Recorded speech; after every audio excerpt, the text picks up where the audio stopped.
లో ఉన్నారు, ఆయన థర్డ్ రోలో ఉన్నారు. ఆయనకు ఓటు వేసి ఫస్ట్ ప్రయారిటీ ఓటు వేసి గెలిపించాలని మనస్ఫూర్తిగా కోరుతూ మీకు కూడా ధన్యవాదాలు, నమస్కారం. ఈ డీటెయిల్స్ మొత్తం కూడా మీకు ఇస్తాము. మీరు దయచేసి ఇవన్నీ కూడా నా పిఆర్ఓ ఇస్తారు, మీరు కూడా దయచేసి చూసుకోండి.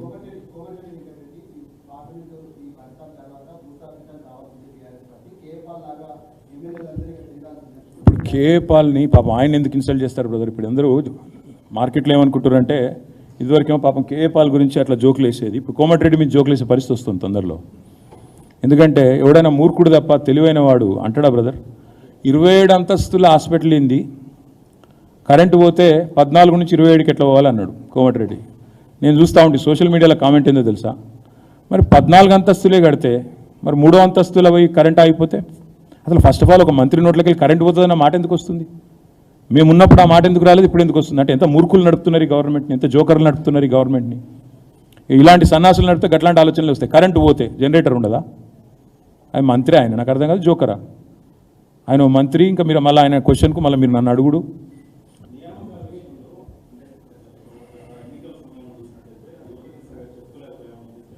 ఎన్నికల సమయంలో కాదు, 10 ఏళ్లలో చెప్పుకోలేకపోయాను. ఎలా చూస్తాం? ఇలా ఆర్ఎస్ ప్రవీణ్ కుమార్ గారు నాతో ఉన్నారని చూస్తాను. ఏం చూస్తాం? వేరే ఉన్నారని చూస్తాను. కాదు కాదు కాదు నేనేమంటున్నా అంటే ఒకటి మాత్రం పక్క, నేను ఎవరిని నిందించను. నిందించాల్సి వస్తే మేమే సరిగ్గా చేయలేదు, నేను వాళ్ళని కూడా ఎందుకు నిందించాలి? నేను మా పార్టీ నాయకత్వం నాతో సహా మేము సరిగ్గా తెలంగాణ యువత కన్విన్స్ చేయలేదు, మేము సరిగ్గా సమాచారం ఇవ్వలేదు. మేము అర్థమైంది కదా, తెలిసింది కదా, ఉద్యోగాలు వస్తూనే ఉన్నాయి, వాళ్ళు జీతాలు తీసుకుంటూనే ఉన్నారు, ఉద్యోగం ఎక్కినరు, కూర్చున్నారు, తెలియని వాళ్ళు ఎవరని మేము అనుకున్నాం. కానీ నేను చెప్పిన కదా ఇంతకుముందే, నిజం కడప దాటే లోపల అబద్ధం ఊరంతా తిరిగి వస్తుంది. కేసీఆర్ ఇంట్లో 4 ఉద్యోగాలు ఇచ్చుకున్నాడు, 4 ఉద్యోగాలు ఇచ్చుకున్నాడు, అదే పోయింది మొత్తం.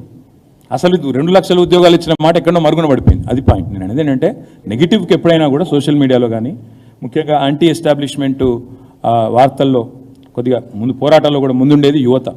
మరి నేను ఇంకొక మాట కూడా అడుగుతాను, మీరు అన్నారు కదా, ఇదే యువతని ఇదే నిరుద్యోగుల్ని, ఇదే విద్యార్థుల్ని కాంగ్రెస్ నాయకులు ఎంత దారుణంగా అవమానించిండ్రండి.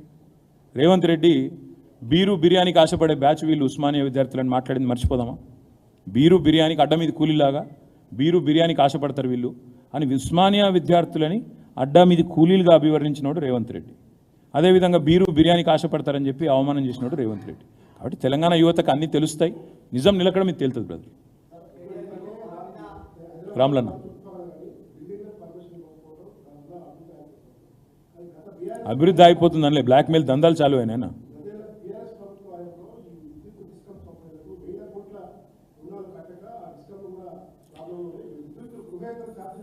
తెలుగులో సామెత ఉంది రామ్లన్న, ఏమంటారంటే ముఖం బాగాలేక అద్దం బల్ల కొట్టుకుంటాడు వెనకటికి వాడు.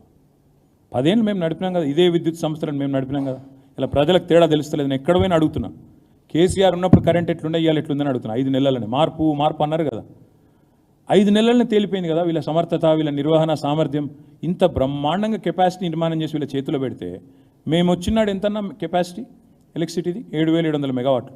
మేము దిగిపోయినాడు నిన్న యాదాద్రిలో కమిషన్ అయిన 2 ప్లాంట్లతో కలిపితే ఇంకో 1,600 మెగావాట్లు యాడ్ అయింది.